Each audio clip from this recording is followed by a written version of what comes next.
Welcome to the Calm the Storm, the Whimsy podcast, where we explore transformative ideas and practices from Kent and Heather McKean's The Metanoia Method. In each episode, we'll dive into key concepts from the book, discussing how we can apply these insights to our daily lives and foster deeper connections with ourselves and others. As we go through today's discussion, we invite you to think about how these concepts apply to your own life. Let's dive into our discussion. All right, so we're on a schedule. We only have 5 weeks left of Metanoia. So that means tonight we are covering Chapter 11, Chapter 12, Part 2, and Chapter 13. So like I've said every other week, and now it matters more this week than ever, if you don't want to miss stuff, you probably should get the book because we're skipping a lot. But for Chapter 11, we're going to start and talk about God's healing. It talks a lot in here about, it says sanctification through sickness and suffering. But she asked the question, let me ask you a question, and I want you to take a moment to really think about it. Does God still heal today? Take a moment to observe your answer. Does your answer sound similar to, yes, I believe that God heals today, but only if it's his will? So first question for you guys is, do you believe that God still heals today? And do you think that as a culture or as yourself personally functions that way? Like we believe that. So it was funny because I want to answer yes. Mm-hmm. God does heal today. Mm-hmm. But then I don't want to be like the cliche, like, oh, because it's only in his will. Yeah. So I do believe that God heals today. I think that I probably fall into the category of not allowing him to do so because culturally it's kind of frowned upon that God would heal, which seems very strange. Yeah. But God doesn't change, and he's the same yesterday, today, and tomorrow. And if he healed then, he heals now. Yeah. I agree. So I believe that God still heals.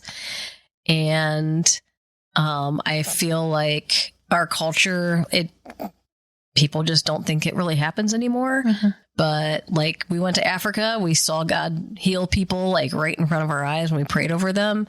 So I know without a doubt that God still heals. Mm-hmm. And I feel like in our culture, we can still ask him to heal. And if it's his will, he will do it. Yeah. Mm-hmm. Yeah. I don't think that we give the credit to God enough. Yeah. For anything really culturally, but like specifically. So it's funny that you said that way though. So do you believe that God heals, but only if it's in his will? Or like, so is that like, do you think you say that because you mean it that way, or because we're afraid to ask for his healing and not see the results that we want? The reason I ask that is because when we went to Africa, we prayed over people and we did not pray only if it's in your will. We prayed, heal them. We prayed, like, let us see this change. We prayed something like bring the rain. We prayed all of those like things. On the spot. Yeah. And we never once said, if it's your will.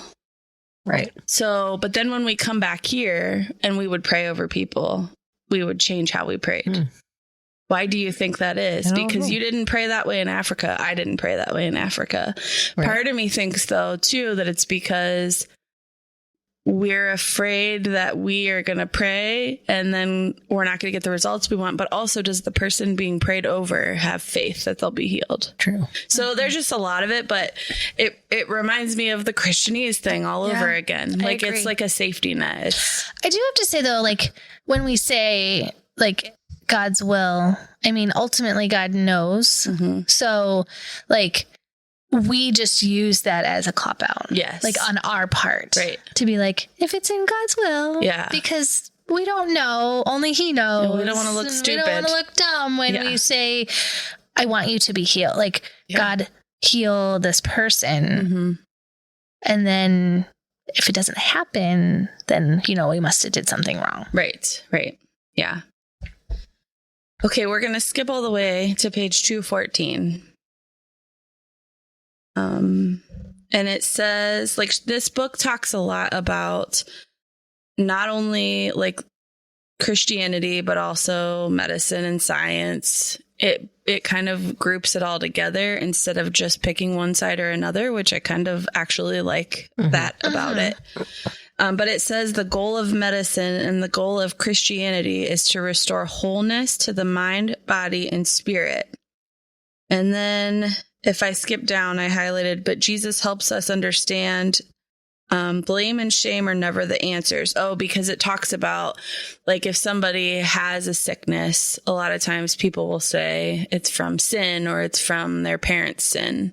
And so Jesus helps understand that blame and shame are never the answers. We live in a magnificent world occupied by the ever-present problem of sin. Therefore, we will find deviations as long as we live. But the question, I guess, to go with healing is, do you think that we get in the way of wholeness because of the cop-outs and the way that we view our mind, body, spirit? Say that again. Absolutely. Do you think we get do you think we get in the way of wholeness? Oh, yeah. Personally. Yeah, for me, I think I get in the way of myself all the time. Like, in my mind or whatever that looks like, whatever situation, I usually am the one who's holding back internally or mentally, like in my head. Yeah. Where God is usually nudging me forward. Yeah. And so, yeah, definitely. And all that stuff that we hold on to can create issues. Yeah. So like the stuff that we're like holding on to inside and not letting go of is creating this problem and this problem and this problem. And we just think, oh, I'm getting older, this happens. But maybe it's not because we're getting older. Maybe it's because we've held things in for too long. Yeah, for sure. Yeah, which leads me to the next question, actually. And this one's kind of hard for me to wrap my brain around. So there's still pieces of the book that I'm like, what? I feel like it takes a lot to like process all that's in here. I agree. But it talks about sickness being communication, like telling you your body is telling you something internally is wrong, that you haven't dealt with something, you're holding on to something. So the question was prompted, like, in what areas of life is emotional and physical pain trying to communicate something to you? Right. So personally, like when we get sick too, like, it's a breakdown. We are somewhere. so used to just, let's cover it up. Let's give it the medicine and our body will get better. But what's causing you to be sick? There's an underlying issue. Let's help find out what that is and get you better. Yeah. I mean, even like a cold, like obviously your immune system is broke down in order to catch something. So like, what is it that has allowed my immune system or our immune systems to break down? Yeah. In those moments. Like, it's as simple as that, like really, but it's hard to wrap your mind around it. It really is. But like the perfect example is I was just in the hospital because I had jaw pain and tooth pain, and it hurts all the time. And it was so bad that my heart rate was high and like I had all these issues, and they said, you have a raging sinus infection. They gave me an antibiotic, and it's not as bad, but it's not better. And so why do I have pain in the dentist can't find anything? All the scans, the x-rays, everything they did, there was nothing except for they said they saw a sinus infection. And so I just really keep asking myself, like, well, then what is it? It could be food, but also, like, is it tension? Is it like I'm grinding my teeth or holding tension in my face because there's something I'm stressed about? Or has it settled there in your jaw? Right. Because you can't physically like think or process it. So it's just settled there. Yeah. Like, it's just a strange thing. And then they just throw an antibiotic at you. Yeah. And I mean, here you go. Because that just gives everybody else the money. Yeah. And it helped a little bit. Like, it did help a little bit. Well, yeah. But it did not solve the problem. No. I'm still like, I was messing with my jaw on the way here. It hurts every day. So I don't know how to figure that out yet. I mean, I guess I'm learning, but That's the perfect example to me of they have no medical explanation for why it all hurts so much. Mm-hmm. There's nothing there. Yeah. So there's something internal going on. Yeah. Well, and I mean, part of this piece, and I don't know if we're going to talk about it, so I'll just bring it up real quick because this is one part just about the pharmaceuticals and the drugs and the things that they throw at us for money purposes, but like it's to heal and mask everything else that's going on within the side of us. And so I was talking with Aaron the other day, and I was using, like, we were talking about this specific thing, and I am prescribed 3 muscle relaxers a day for my arthritis and pinched nerve that's in my neck from when my grandpa passed away. And I think all of that, obviously, I was holding his hand the whole time, and I was grieving, and I was in a process of, I don't know what to do. I'm the only one here. My mom's in Florida, like all these things. And so I feel like it's settled there. And I'm prescribed 3 muscle relaxers a day. I cannot take one without passing out. Yeah. So if I took 3, you would never be awake. I would be a zombie. I would be looking for all of the other things that are wrong with me because of these, like, I can't move. Why can't I move? I can't function. Why can't I function? You prescribed this to me, so I'm taking what you told me to take. I can't move. I can't function. I'm in different kinds of pain. So now we're going to put a painkiller on top of that to handle the next. I'm a complete zombie. Yeah. How can I function? Yeah. Like, I don't understand that. And so that's my example of being like, here's the medicine, just keep adding it on.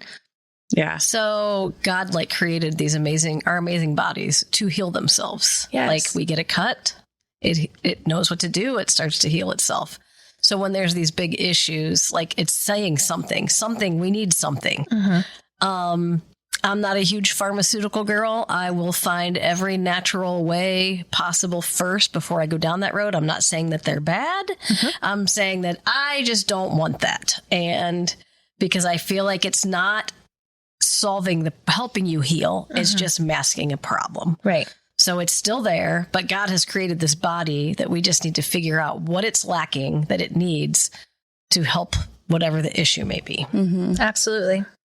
It was just kind of mind blowing to me. Yeah. Because like when you talk, like it was telling all these statistics and all of these things about like this percent takes 1 medicine and then this percent of people take 2 and then this percent take up to 5 medications. Like I could see how I could be on 5 medications for a pinched nerve because who knows what's going on inside of me. Right. Like because I'm a zombie and I can't move. And so now I'm in pain because I'm stuck on my couch all day.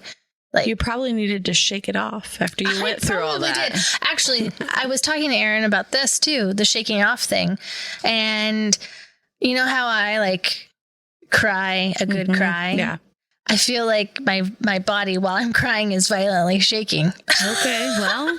Most of the time. And so like I told him, I'm like, I would never have guessed that as being the case. But I don't think that that's always like shaking it off. But yeah, like I can violently cry and I love it. Yeah. Maybe that's why my jaw hurts. That's the wailing part. Maybe that's why my jaw hurts because I don't cry. You have to cry. Did you look in that book for jaw pain? It was. Oh yeah, you looked at it last time. I can't even remember now. I don't remember. So I am going to read this just because I can imagine what some people are thinking, because I'm sure if she addresses it in this book, a lot of people think it, and I've thought it. So on page 220, it says, someone might say, okay, I could see how an autoimmune syndrome might be associated with feelings, but what about a broken arm? Huh? That surely can't be emotional. Am I just supposed to feel the bone back together? Do you get the feeling? I have been asked this before. Here's what I have to say about that. First of all, I have fallen off horses more times than I can count.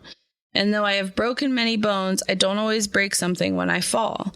Is it just the way I fall? Maybe. But there is also an insight into what seems like random events. Which arm did I break? The right, the left? Questions such as these hold possible clues to a message from the mind. Is it possible that I have been feeling something that I haven't been dealing with? Am I having to reevaluate my usual way of doing things because my way is no longer effective? Knowing this will not unbreak my arm, but it can aid in the healing. It can also fortify areas of your life or belief systems that might be weak so that your arms are strengthened.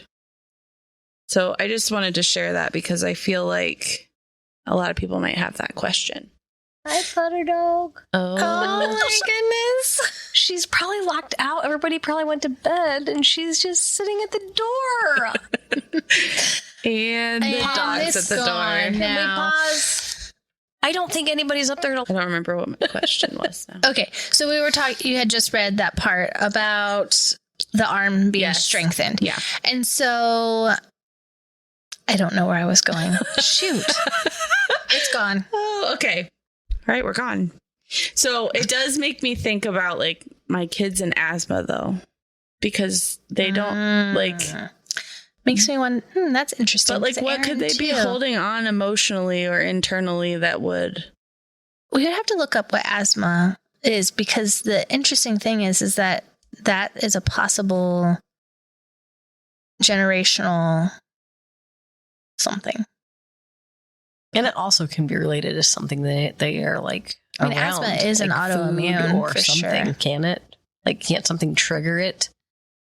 Yeah, but what we're saying is it shouldn't, I know. Right? So that's why I'm asking that question. And your children had it very young. So Nora was 2, but Grant was like 18 months. Yeah. So it just makes me wonder, unless it was something like medication that was given to me, or like something along those lines. I don't know the answer. It just, I'm curious about it. Okay. We have never moved that fast through a chapter, but we're on to chapter 12 now. Can I just read one verse that I liked? Absolutely. That was back in the last chapter. It just said Proverbs 17:22. A cheerful heart is good medicine, but a crushed spirit dries up the bones. Mm-hmm. Okay, sorry. No, you're fine.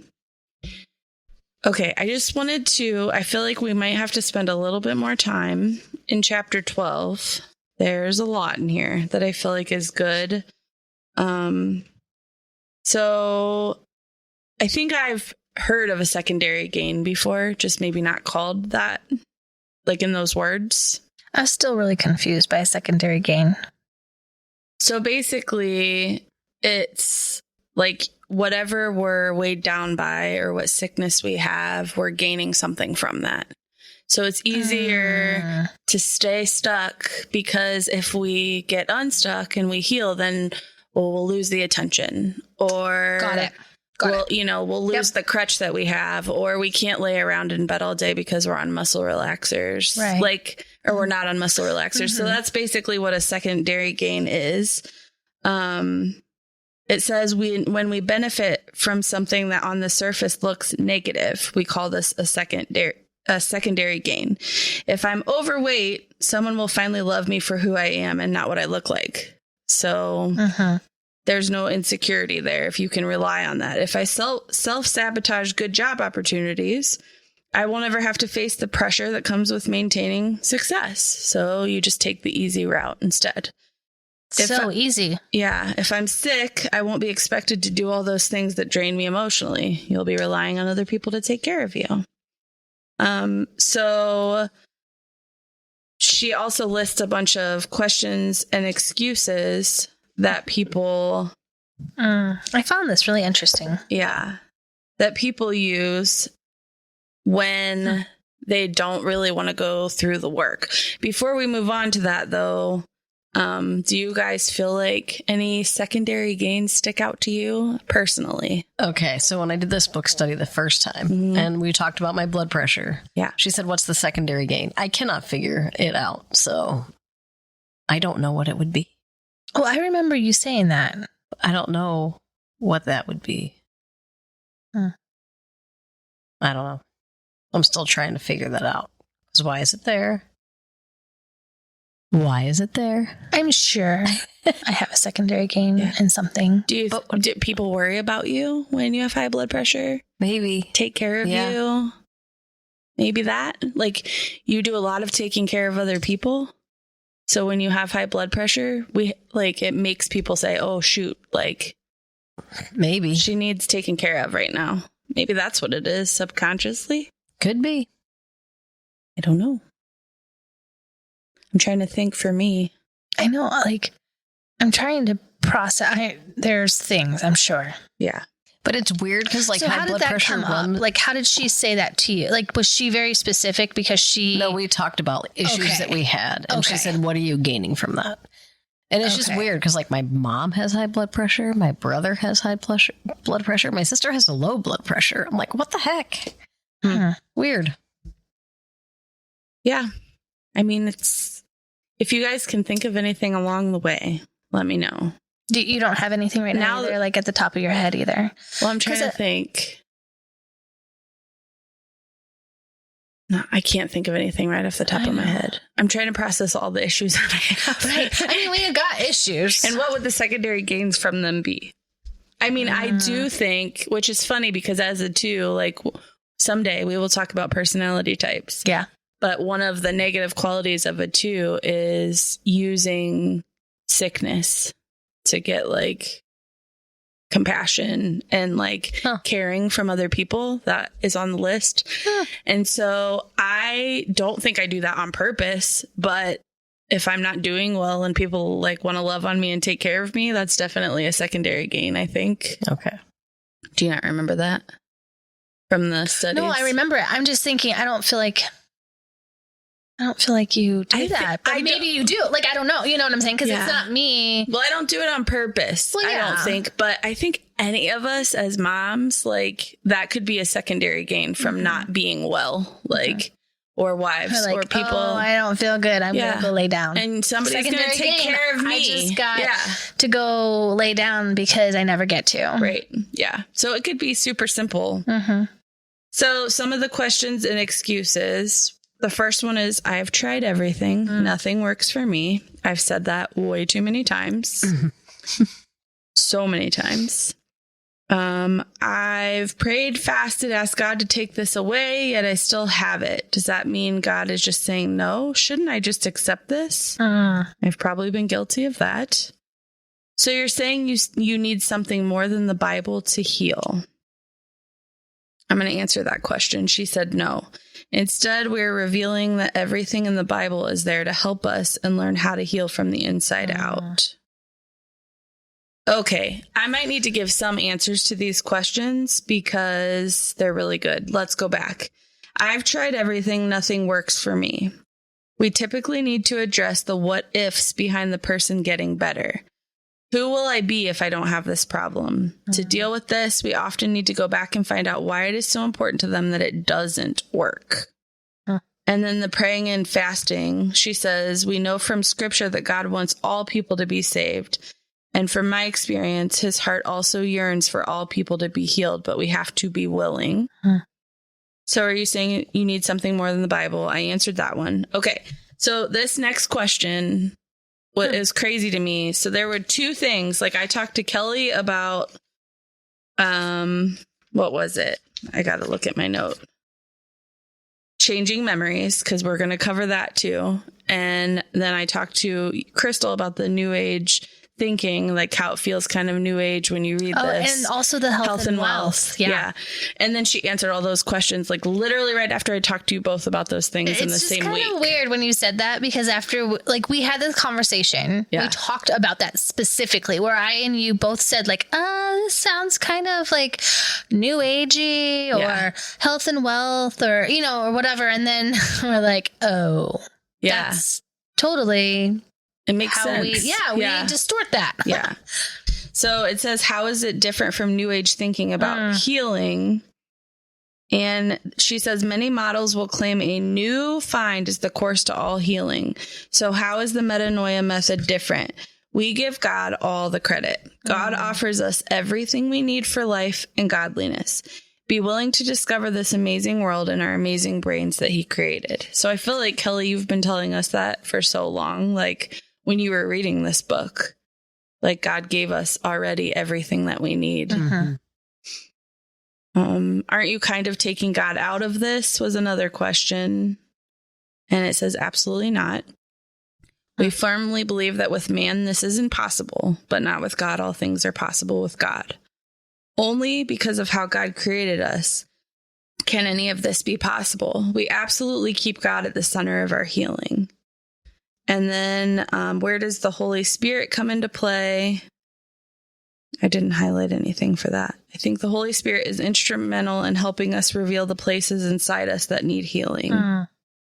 And then this sounds to me like another version of the health and wealth gospel. What's the difference? Did you highlight anything specific in there? I didn't, but I just found that, the whole thing, like the answer, it just says, let's first look a little more closely at health and wealth gospel. So basically what it is, let's define it. Also known as the prosperity gospel or the word of faith movement. This belief system is an offshoot of the,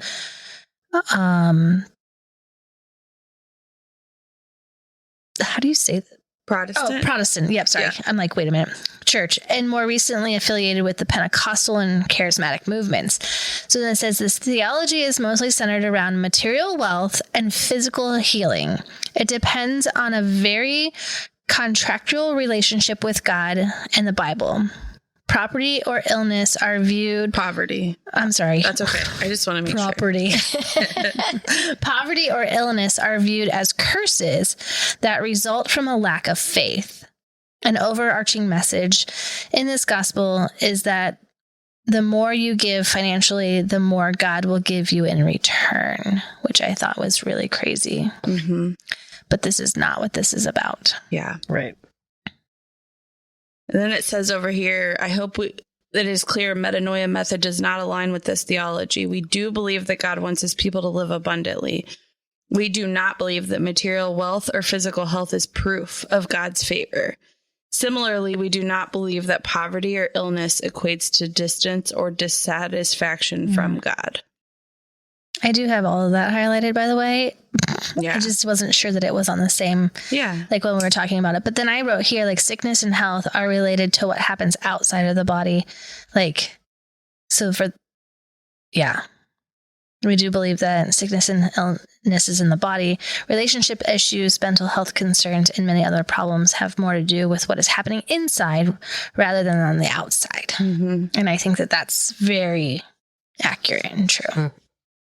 Okay, Kelly, before we move on, is there anything from those excuses that you wanted to say? Okay. Nope. And then it says, yes, my disease, illness, diagnosis is real. I have proof. And she said, again, I will say, yes, your issue is real to you. And she was so sick. Like, that's the thing. She had MRIs, blood tests, x-rays, all the things, right? You said she was diagnosis is. Yeah. And she said, I was so powerful that I had brilliantly created each one of these conditions and diseases. There wasn't anything wrong with me. I just spent my time and energy creating things that no longer serve me. And then she was able to deconstruct all that. And then she said, my disease, illness, ailment is genetic, which in chapter 10, it talks about all that. Shouldn't I just think positive thoughts? People who believe this are under the impression that the past is the past. Unfortunately, that is not true. Our present and our future are built with the building blocks of our past. Positive thinking, though a clearly preferable coping mechanism, is still usually a coping mechanism. So on this page, it talks about this, like, what does it talk about? Sorry. Accepting feedback. Oh, yes. Okay. And so I would have never been able to tell you that this is it. This is what is for me. Like, this is my issue. And so I'm going to read this. So it's a little bit longer, but it says, if you cried, complained, got angry, or talked back, were you made to feel bad or sinful? On the other hand, when you seemed compliant, in any way, you were held up as a model child. A core belief that could be developed from the experience is that you are only good when you feel good. And if you feel bad, you are bad.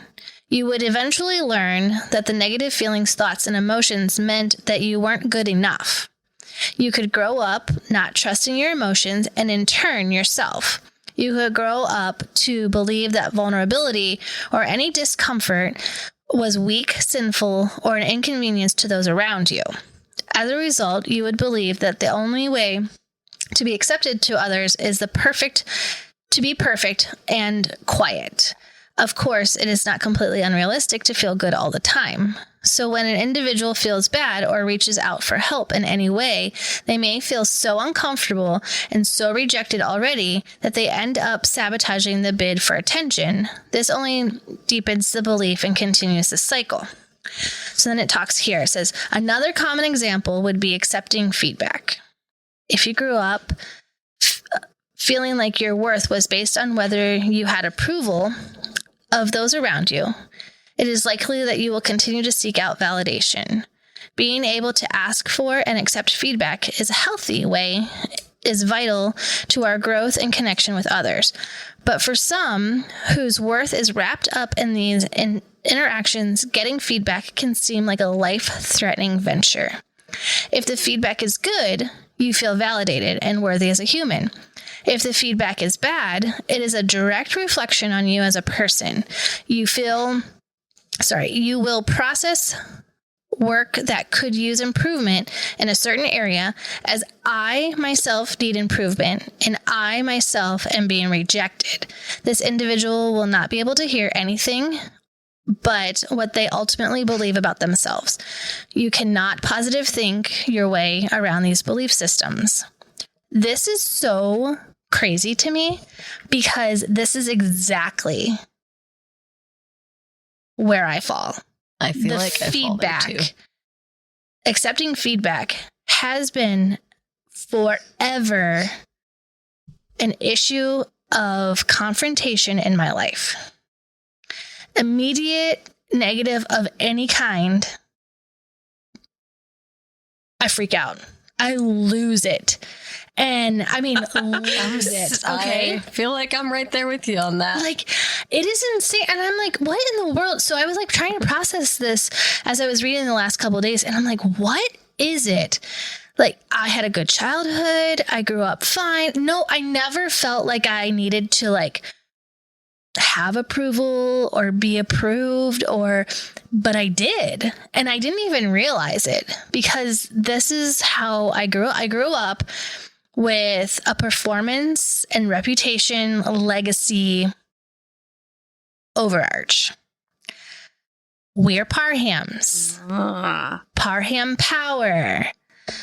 Parhams are great. Parhams do everything right. Like, in that mindset is like, that is what it is. Like, wherever we were. So it talks about like a street. On here or whatever. Yeah. And so we lived on Lexington and we were Lexington Lizards. Okay. Like my dad made that name up and like all the cool kids lived on Lexington. Was that where the neighbor lived that he gave a nickname to, or was that? Yes. he likes gives nicknames. A lot of nicknames. Yeah. Actually, I think, didn't he give Tori a nickname? Hudson, Curly and Tori Boot. Oh no, that was Aaron Boots. Yeah, that was Aaron. Yeah. But yeah. So it was just funny for me to like process this. And to be like, oh, and then I wrote on here, like, my appearance and my likability. When I was a kid, like, I had to constantly ask my mom if I looked okay. Do I look okay? Does my hair look okay? Does my clothes look okay? Like, constantly. And I'm like, what is that? That was, like, ingrained into me to have that. And I think it's just the way the culture of, like, my family legacy is like, we can do anything. Don't, and so like, I have to be this. And then this came out the other day when I was processing it too. If I'm alone, I can cook anything I want. I don't ask questions. I don't ask if I'm doing it right. Nothing. As soon as anyone but specifically, I mean, Aaron's with me all the time, but like as soon as I'm in the kitchen and I'm doing something, I'll ask him if I'm doing this right. Why? Like, I do not need your validation, but I ask for it, and then he gets then I get mad when I get the feedback. Right. Yeah. It's a loop that literally goes on in my, like, it just comes out in different ways. Now, it's not my appearance anymore because I'm not really worried about, like, is my hair out of place? Or that was like when I was in high school. Yeah. But now it's that exact thing. I don't need validation. I can do, when he's gone, I do all of it by myself. Yeah. All the time. He's home and I ask immediately, we'll be like, would you do it this way? And then he'll tell me how he would do it. And I'll be like, that's not how I'm doing it. What did I ask for? That's so funny. So, so the realization is like, it comes out in all of these different areas of like what affects us. Yeah. So you were like nodding your head. Well, I just feel like my whole life, it's like we grew up in the church and you have to have this certain look and you have to act this way and you got to do this and you can't do that. Yeah. You can't do that. Yeah. That's not acceptable. You have to do this way. Not that my childhood was great, but like I always felt like there was this big standard I needed to live up to and I had to be the good girl and the perfect girl. You know what I mean? Right. And like, what if I would have just felt like, whatever, I'm going to do what I want when I want. Sucker! Right? No, but that's the thing. That's the like be good because you're told to be good, or be bad because like that's how you can't always be good. And so it's just this. But if you function like that, you just have different trauma to deal with anyway. Because I feel like I'm constantly seeking everybody's approval. I just want to finally be like, you know what? I don't really care. Yeah. Well, and one thing, but I want to really feel that way. Yeah. But I say that, but I don't really feel that way. So I need to get the subconscious out and be like, what's our secondary gain to that? What I don't know. That's it. That's my secondary gain. What? I get to be mean to you then. I don't know. You want to be mean? Not to you. No, it's just like one of those things. Secondary gain. She's like, wait, why do you want to be mean to me? What did I do? Go ahead and give it to me, Gristle. Validates my strength. Yes. Yeah. Oh. That's the secondary gain. So what's my secondary gain? Go ahead and say it. Just do it. I'm not saying it. I think that you then can like make somebody feel bad. So like not on purpose, but your reaction is automatically like you just did it down here. I'm noticing things so much more about all of us that we're going to drive each other crazy because we're going to hold each other accountable. But like you naturally like talk crap about yourself. Like I'm the worst. I just ruin the podcast like I always do. And then what happens is you get, no, you don't. You're the fun one. Like I don't think you did that on purpose, but then you do get validation. And it's just whimsy. Yeah. Like, so I want the validation. You do. Yeah. Because I don't get, well, it's not that I don't get validated, but not as probably much as you want, which if you could get to a healthy place, you wouldn't need it the same. I 100% am the same though. I don't think I say all the things you say as easily, but I'll be like, oh, are you, like volleyball. Do you think I did okay? Did Eliza like it? Like, I care so much about what people think about me that I need but give me good feedback. Don't tell me she didn't like it. I'll be like, oh, so I didn't do a good job. Like, right. That's what we do to ourselves. And then that's exactly what we do. Yeah. Don't tell me that I'm cooking it wrong. Right. Yeah. Don't tell me I'm doing volleyball wrong. But not because I want to be mean. Now I want to cry so that you'll hug me and tell me how wonderful you think I am. I think ours are probably more similar, which is why I can see it in you. So we read through all this and I'm like, what have I done to my children? That I could have fixed when they were little. Going to be safe. They're safe. Yeah, we have time. We have plenty of time. Yeah, I know, they're but still moldable. You know what I mean? Yeah. I'm just like, I mean, there are a basket case acting like a crazy person my whole life. Yeah, but not their. I mean, they have a whole life ahead of them that we have time to put stuff into practice that we've learned. And I've already thought through, they should all be writing manifestos for different things all the time. I've seen you do that with your kids. So today on the way to football, it's just skills camp. But I'm like, Leo, you need to write a manifesto. And he gets all into it. And then Ike, it's just harder for him to be serious. So they're trying to write it. And then he's writing like super weird things. Nobody's going to know what we're talking about because I skipped totally way far ahead. We'll come back to that in the next episode. Yep. I have to say one thing, though, about this. Uh-huh. When I read this, which I think is so funny about you bringing it up, I'm like, this is why we fight. This is why we fight. What? This is why her and I Oh, man. It is. fight. It is. I can't stop sneezing over here. Because, yeah. Oh my gosh, no, we're not fighting right now. No, I know. This is so true. Whenever I reach out to you about something, my intentions are never like to be mean or mad. And I think the same for you. When you initially reach out to me for something. Very true. Yes. But whoever's on the receiving end automatically gets defensive. Yes. And that makes the other one defensive. And then the whole conversation goes crazy. Gone. And we can't even actually handle what we need to talk about. Going to talk about. Yeah. So I think it's funny. And I circled feedback because I'm like, that it's okay for us to talk to each other about things. Just, I mean, we've learned maybe not through text messages, but like it's feedback. Yeah. Like we're not actually trying to be mean or criticize each other, but it's easy to take on the receiving end that's the intention. Absolutely. Yeah. The difference between us also, though, is your reaction is I'm going to be mean to you. And my reaction is, oh my gosh, I love me more than this. She's so mean to me. Oh my gosh. Well, I don't think you're mean to me. I'm just saying our reactions are different. Like No, my reaction is attack. Yeah. Like, And the best part is they probably do this all over text, and then it makes it worse. For sure. Yeah. We are learning what we have to talk about in person. Yes. Learning. Yes. And we say that very clear because we have not made it completely to that. We have not learned it yet. This is our road. We're on the journey.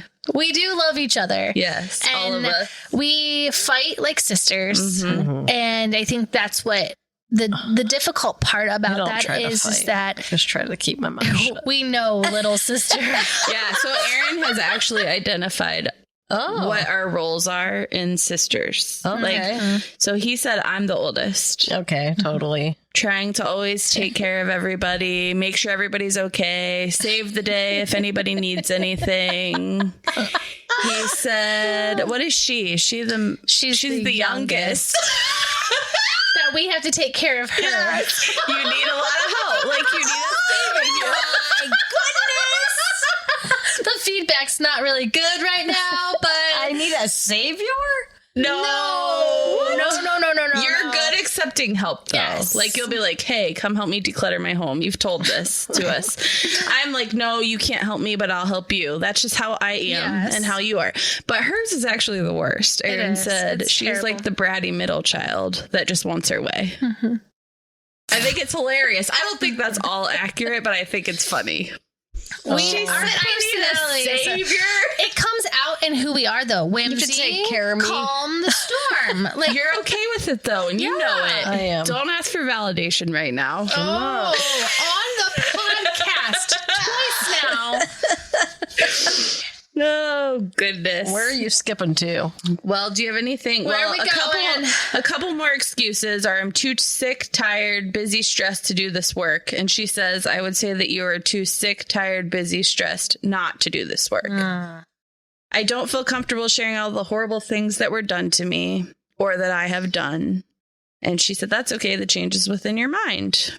Which I thought was really interesting. No one needs to know the details in order for you to change your mind. Whoever you're talking to or whatever, they don't need to know those details. Don't rehash them. Sorry, I was just going to say, and even confession and repentance, I feel like a lot of times people say like that's to like the people in the church or like accountability with each other, but really that is to God. Like, absolutely. So that's where she's referring to the mind. Go ahead. I just liked on page 235 where it said the power is in your hands, the power to get well and the power to stay exactly where you are. So it's up to you.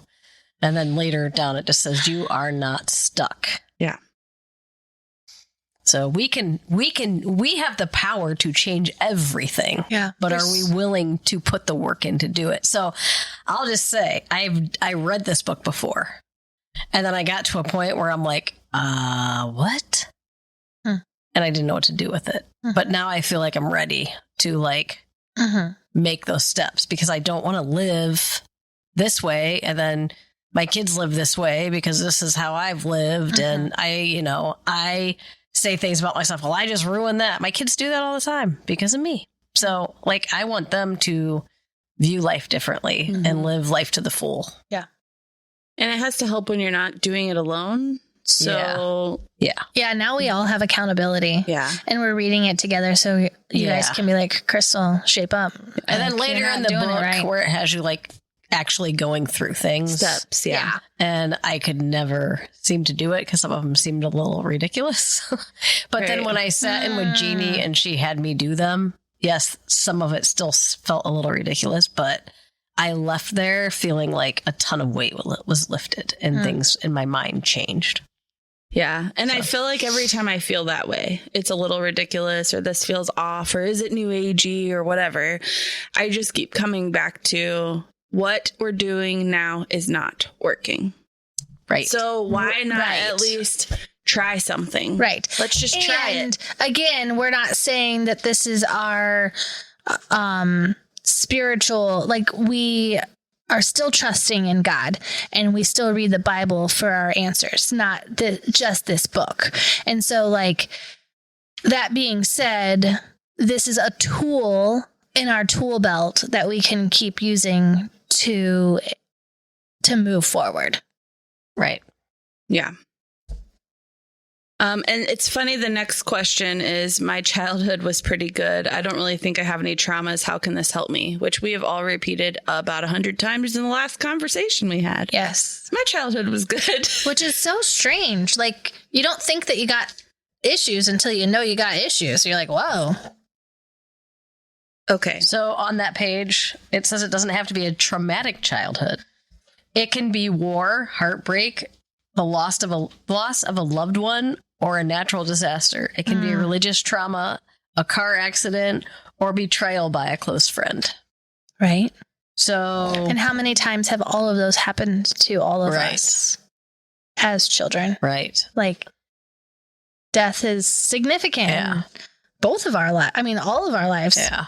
So when I went up to talk to Jeannie, and she said I had abandonment issues. Well, I was never abandoned. My family was together, like nobody ever left, and it made no sense. And she said 24 years ago. I'm like, okay, that's weird. So I kind of filed that away. And then I was on my way home and I called my sister and I'm like, I don't understand. Like, she said I had an abandonment issue. So then I'm like, was it this boyfriend? And my sister was looking up dates and she's like, no. And I said, can you look up my Aunt Joyce's like date of death? Because I couldn't remember. And it was that 24 years ago. Right. It's so crazy. So somehow I didn't process that whole thing and I felt abandoned. So that's something that I need to work on. And abandoned by death, not necessarily abandoned by... No, she was always there. Yeah. Which is crazy. Weird. Okay. I do not want to rush us, but I kind of have to. Okay. Because... Yep. Yes. I have to talk about recreation of memories real quick, though. Okay. Because that was one of the things. So I'm on page 239. Okay. That was one of the practices that is mentioned in this book that I'm like, what the actual heck? Because if you're telling me, so before I really read it and processed what she was saying, I just kept thinking, changing memories, that feels to me like... we are like faking it. Yeah. Or like lying to ourselves, or now we want to actually have like,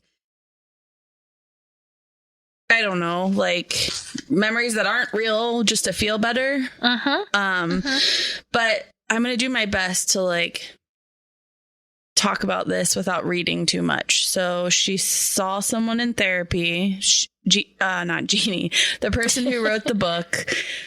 That someone came to see her and was sharing about how her marriage was on the end of the ropes because she never drove and there was a hardship on her family.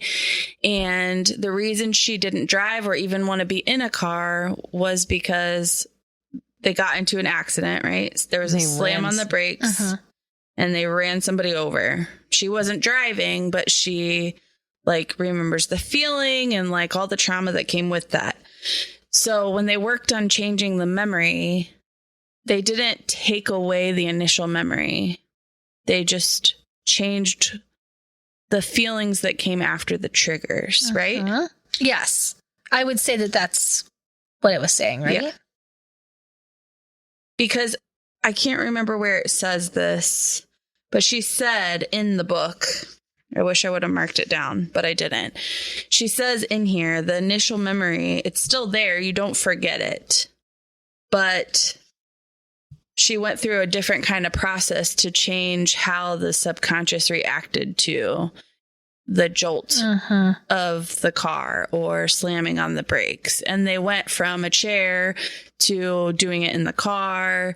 And it was like a 2.5 hour process, I think. Like buckling our seatbelt and like doing all of the things that were happening essentially. Yeah. So I still like haven't completely wrapped my mind around that. But I mean, it also kind of makes sense to me at the same time.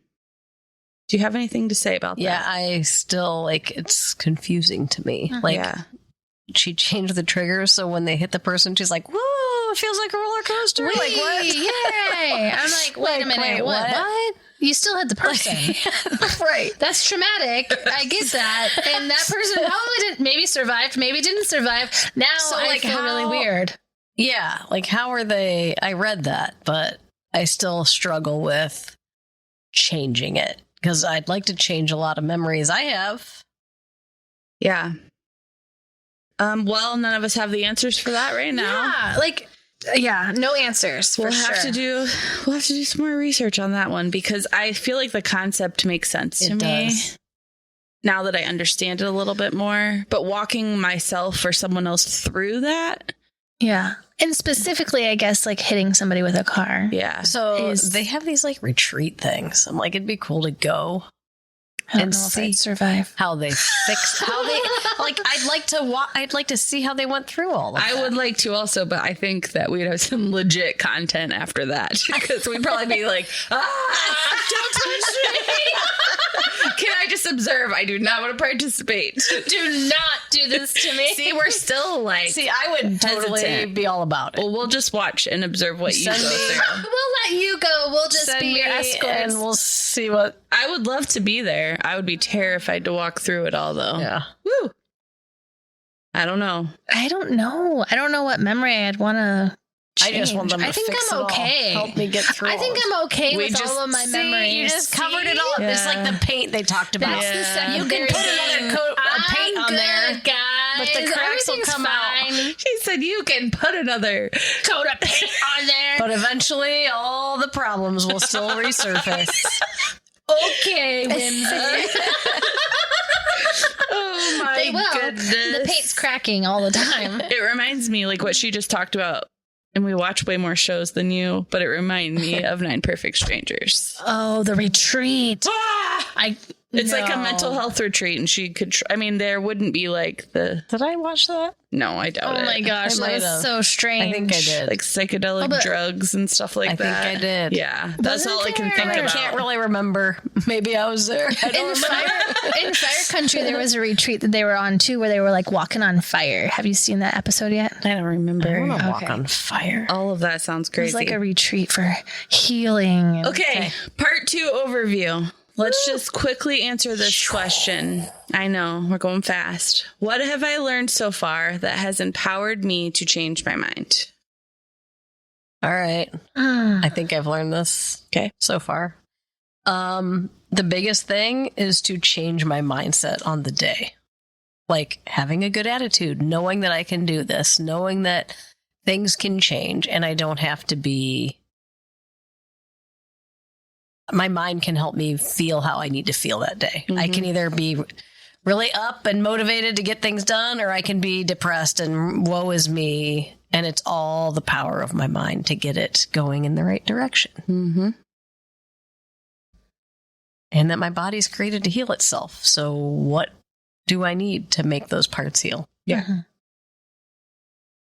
I think that I've learned that I have the power to change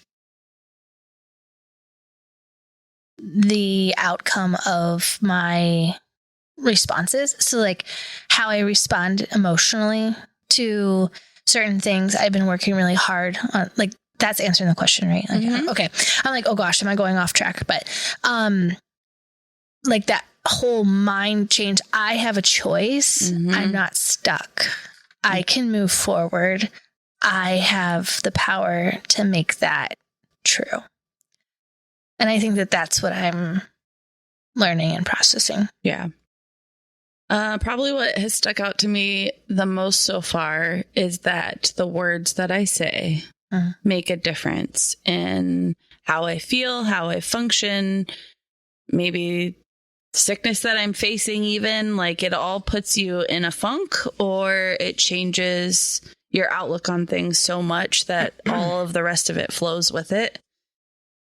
So we're getting to the part of the book now where they try to help teach us how to walk through these things to start to change your mind. So there'll be episodes on Metanoia Manifesto, a Metanoia GPS, a pain cure list, pattern interrupts, and the process. So that's a lot of stuff that none of us will understand until we actually talk about it. So listen to the upcoming episodes about it. But it says, this work is not for the timid, it is for the brave. Those who are ready to take on everything they think they know and turn it upside down will tap into a power they only dream possible. The most challenging and best knowledge we must face is that we have a choice. Thank you for listening to a production from Family Simple Media and the CSW Podcast. Follow, like, and subscribe at CSW Podcast on Apple Podcast, Spotify, Facebook, Instagram, TikTok, and YouTube.